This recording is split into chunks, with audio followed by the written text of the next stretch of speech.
नमस्कार, अभिनंदन, स्वागत आप सभी का मौसम तक चैनल पर। नेशनल वेदर बुलेटिन है ये। इसमें बात अगले 24 घंटों के मौसम की, यानी 11 जून को समग्र भारत में मौसम कैसा रहेगा। सैटेलाइट तस्वीरों के अनुसार देश के तमाम इलाकों पर मौसमी सिस्टम बने हुए हैं। उत्तर प्रदेश पर सर्कुलेशन है और साथ ही साथ असम के ऊपर इधर सर्कुलेशन है, और यहाँ पर जो महाराष्ट्र और कर्नाटक के ऊपर जो बादल बन रहे हैं, जो हवाएं लगातार चल रही हैं अरब सागर से, उनका सिलसिला बना हुआ है, बना रहेगा। और अगले 24 घंटों के दौरान आप देखेंगे 11 जून को यहाँ से एक इस तरह से श्रृंखला बनेगी बादलों की, यहाँ से लेकर के बरेली और आसपास के भागों तक। तो ये धीरे धीरे मसूरी, नैनीताल और दिल्ली तक जा सकती है, और इधर लखनऊ और आसपास के भागों तक पहुँच सकती है। तो ये जो श्रृंखला होगी, ये मूव करते हुए काइंड ऑफ ट्रफ बनेगी। ट्रफ इसलिए बनेगी कि जो हवा इस तरह से आ रही है, यहाँ से इस तरह से टर्न होगी, तो इसे रिज कह सकते हैं या विंड शेयर जोन कह सकते हैं, जिसके चलते जब यहाँ शेयर जोन रहेगा तो उसके बीच का हिस्सा, यानी हवा यहाँ से आने के बाद इस तरह से अगर मुड़ रही है या यहाँ से मुड़ रही है, तो बादल यहाँ तक बनेंगे और उसके बाद ये बादल मूव करते हुए आगे बढ़ेंगे। तो ऐसे में कई हिस्से ऐसे हो सकते हैं जहाँ पर आपको उम्मीद लग सकती है उत्तर भारत के उन क्षेत्रों पर जहाँ पर इस समय भीषण गर्मी का प्रकोप बना हुआ है, जहाँ पर तेज़ लू की हवाएं चल रही हैं, उन जगहों पर भी आपको उम्मीद हो सकती है। दक्षिण भारत में किस तरह का मौसम रहेगा, जहाँ सभी जगहों पर आंध्र प्रदेश, कर्नाटक, केरल, तमिलनाडु, लक्षद्वीप, पुदुचेरी, अंडमान व निकोबार द्वीप समूह, इन सभी जगहों पर मानसून पहले ही आ चुका है। और छत्तीसगढ़ में सुकमा और मलकानगिरी ओडिशा तक पहुंचा हुआ है, तेलंगाना में पहुंचा हुआ है, महाराष्ट्र में मुंबई को पार कर गया है। तो अब क्या उम्मीदें हैं कि इन भागों में कैसी बारिश देखने को मिलेगी, गुजरात में कैसी बारिश होगी अगले 24 घंटों में, आइए जानते हैं। तो जैसा कि मैंने बताया कि एक रिज बनेगी या विंड शेयर जोन बना हुआ है, तो उसके चलते यहाँ पर कुछ बादल बनेंगे और ये बादल ओसिलेट करते रहेंगे एक तरह से इधर से उधर, जैसे मानसून की अक्षीय रेखा ऊपर नीचे होती है आमतौर पर जब बन जाती है, तो उसी तरह से, और उसके चलते ही बादल इधर से उधर मूव करेंगे। और हो सकता है कि कुछ जगहों पर मॉडल जिनको नहीं प्रेडिक्ट कर पा रहा है, यहाँ पर कुछ इलाकों में थोड़ी बहुत बरसात की संभावना बने। वो कौन कौन से क्षेत्र हो सकते हैं, इसकी बात करते हैं। फिलहाल आपको बताते हैं कि उत्तर भारत के जो पर्वतीय क्षेत्र हैं, यहाँ पर गिलगित बाल्टिस्तान, मुजफ्फराबाद और लद्दाख, जम्मू कश्मीर, हिमाचल तथा उत्तराखंड, और नीचे पंजाब से लेकर हरियाणा, चंडीगढ़, दिल्ली, राजस्थान के पूर्वी और उत्तर पूर्वी रीजन, साथ ही साथ उत्तर प्रदेश और मध्य प्रदेश के अधिकांश हिस्से, बिहार, झारखंड, पश्चिम बंगाल, छत्तीसगढ़ और ओडिशा के उत्तरी भाग, इन सभी भागों पर हीट वेव का प्रकोप रहने की संभावना और आशंका बनी हुई है। लेकिन यहां पर जो बादल बनेंगे, उन बादलों का प्रभाव आप देखेंगे अजमेर और जयपुर, इधर पूर्वी रीजन, पश्चिमी रीजन में थोड़े बहुत बादल बनेंगे जो आगे बढ़ेंगे। इसके अलावा जो श्रृंखला बनेगी वो कुछ इस तरह की बनेगी, दिल्ली के नीचे आगरा और आसपास के भागों से लेकर के नीचे के रीजन, गुजरात के रीजन तक, और उसके बाद ये बादल आगे मूव करेंगे बरेली तक, शाहजहांपुर, हो सकता है झांसी और कानपुर तक इनका असर पहुंचे, हो सकता है करनाल और दिल्ली की तरफ भी असर पहुंचे। तो इस तरह से ये जो रीजन है पूर्वी हरियाणा का, दिल्ली का और उत्तर प्रदेश का मध्य क्षेत्र, पश्चिम से लेकर मध्य क्षेत्र अयोध्या तक, और पूर्वी राजस्थान का, इन भागों में कहीं पर ऐसे बादल दिखाई पड़ सकते हैं जिनसे बरसात हो सकती है। आंधी तूफान के साथ, धूल भरी आंधी के साथ बूंदें पड़ सकती हैं। लेकिन ऐसा भी हो सकता है कि बादल आपको दिखाई पड़े, लेकिन ना तो गर्जना हो, ना बूंदें पड़े, ना आंधी आए। ये प्री मानसून जैसी सिचुएशन यहाँ पर बनेगी। अभी यहाँ पर मानसून नहीं पहुंचा है, तो जाहिर सी बात है जो एक्टिविटी होगी वो प्री मानसून की होगी। भले ही यहाँ पर होने वाली बारिश को अब मानसून की वर्षा के तौर पर कैलकुलेट किया जाता है जब 1 जून शुरू हो जाता है उसके बाद से।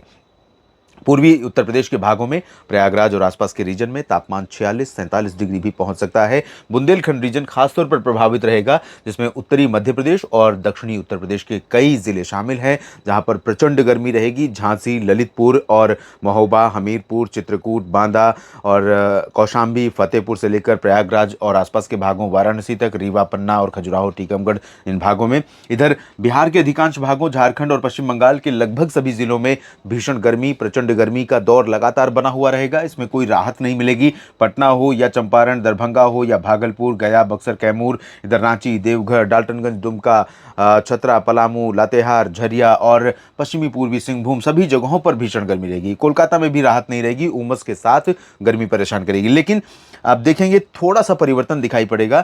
जो बंगाल की खाड़ी की हवाएं जो अभी कोलकाता और पश्चिम बंगाल के गंगीय क्षेत्रों से दूर से चल रही थी, वो धीरे धीरे पास आ रही हैं। और ये पास आने का मतलब ये है कि मानसून जोन तटों के करीब पहुंच रहा है, उड़ीसा और पश्चिम बंगाल के तटों पर। और जब यहाँ पर पहुंचेगा, अभी मलकानगिरी से होकर सुकमा से होकर गुजर रही है मानसून की अक्षरेखा इस तरह से, तो ये जब आगे बढ़ेगा, मानसून की लाइन यहाँ पर आगे बढ़ेगी, तो ये रीजन कवर होगा और इस तरह से बढ़ेगा। तो दरभंगा, भागलपुर, दुमका, कोलकाता, ये सब कवर हो सकता है। लेकिन अभी थोड़ा वक्त है, यहाँ ज़रूर प्रोग्रेस जल्दी हो सकती है और इधर उत्तर पूर्वी बिहार के रीजन में प्रगति हो सकती है। फिलहाल सिक्किम और उपहिमालयी पश्चिम बंगाल और असम तथा मेघालय, अरुणाचल में कई जगहों पर हल्की से मध्यम, नागालैंड, मणिपुर, मिजोरम में कुछ स्थानों पर हल्की बारिश, त्रिपुरा में बहुत मामूली बारिश की संभावना है। और दक्षिणी तथा मध्य भारत के कई हिस्से ऐसे हैं जहां पर काफ़ी जमकर बरसात हो रही है। और इसमें विशेष तौर पर उत्तरी आंतरिक कर्नाटक, तटीय कर्नाटक, गोवा, दक्षिणी तटीय जो महाराष्ट्र का रीजन है, मुंबई के नीचे अलीबाग, रत्नागिरी, सिंधुदुर्ग का इन भागों में कई जगहों पर मूसलाधार वर्षा हो सकती है। सांगली, सतारा, कोल्हापुर में भी कई जगहों पर तेज बारिश होगी। लेकिन महाराष्ट्र के मध्य क्षेत्रों में, मराठवाड़ा और विदर्भ में इंटेंसिटी बारिश की जो है वो पहले से बहुत कम हो रही है। मुंबई में बारिश हल्की से मध्यम जारी रह सकती है। पालघर और नासिक, पुणे, अहमदनगर और नंदुरबार, धुले, जलगांव, संभाजीनगर से लेकर नांदेड़, बीड़, जालना, हिंगोली और अकोला, वर्धा, यवतमाल, अमरावती, भंडारा, गोंदिया, चंद्रपुर, नागपुर, गढ़चिरौली, इन सभी क्षेत्रों में हल्की वर्षा, कई जगहों पर एक दो स्थानों पर मध्यम बौछारें गिर सकती हैं। और ओडिशा, छत्तीसगढ़ में भी कई जगहों पर बादल बनेंगे। और यहाँ अंबिकापुर, पेंड्रा रोड से लेकर बिलासपुर, रायपुर और कबीरधाम, कवर्धा, बेमित्रा और बलौदा बाजार, भाटापारा, सुकमा, दंतेवाड़ा, जगदलपुर से लेकर इधर मलकानगिरी से लेकर राउरकेला, केंदुझार, बारीपादा, कटकपुरी, पारादीप में तमाम जगहों पर ओडिशा में भी संभावनाएं बारिश की बन सकती हैं। मध्य प्रदेश और गुजरात पर भीषण गर्मी का दौर लगातार जारी है और यहाँ पर मानसून का इंतजार भी अब हो रहा है बेसब्री से। महाराष्ट्र के बाद, छत्तीसगढ़, उड़ीसा में प्रोग्रेस करने के बाद मध्य प्रदेश और गुजरात की ही बारी होती है मध्य से।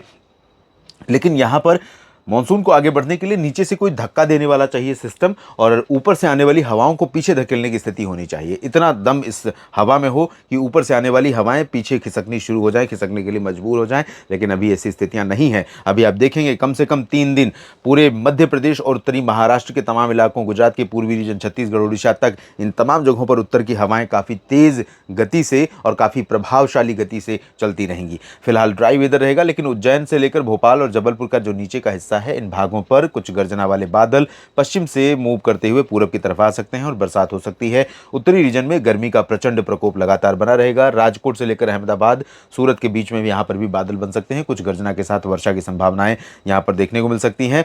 दक्षिण में जो उत्तरी आंतरिक कर्नाटक की बात मैंने की ही, तटीय कर्नाटक और केरल, लक्षद्वीप में कई स्थानों पर तेज वर्षा होगी और यहाँ पर तटों पर थोड़ी बारिश होगी। लेकिन तेलंगाना के पश्चिमी भागों पर बारिश होगी, रायलसीमा के पश्चिमी क्षेत्रों पर बारिश होगी, अनंतपुर, कुर्नूल और आसपास के इलाकों में। लेकिन नेल्लोर, मछलीपट्टनम, बारीपादा, कटक, माफ कीजिएगा, बारीपादा तो यहाँ पर है, और विशाखापत्तनम, कलिंगापत्तनम समेत जो दक्षिणी रायलसीमा है और साथ ही साथ तमिलनाडु का आंतरिक इलाका है, इन भागों में मुख्यतः शुष्क मौसम रहेगा। थोड़ी बहुत बारिश होगी। दक्षिणी आंतरिक कर्नाटक इंक्लूडिंग बेंगलुरु, हसन, मैसूर और आसपास के भागों में लाइट रेन के संकेत यहाँ पर दिख रहे हैं। फिलहाल इस बुलेटिन में अभी इतना ही। आप बने रहिएगा लगातार मेरे साथ मौसम तक चैनल पर। अगर आप चैनल के सब्सक्राइबर नहीं हैं तो जुड़ जाइए, ताकि मौसम की जानकारियां लगातार आप तक पहुंचती रहें। क्योंकि दिन में इस चैनल पर मैं कम से कम 2 वीडियो अपलोड करता हूं। सुबह जिसमें 3 दिन के मौसम की बात करता हूं, शाम को जिसमें 1 दिन के मौसम की बात होती है, जो नेशनल वेदर बुलेटिन है। और इसके अलावा न्यूज़ मीडिया मंच पर अगले 10 दिनों के मौसम की संभावनाएं तलाशने की कोशिश करता हूँ और ऑब्जर्वेशन भी देता हूँ कि किस तरह का टेम्परेचर, किस तरह का बारिश का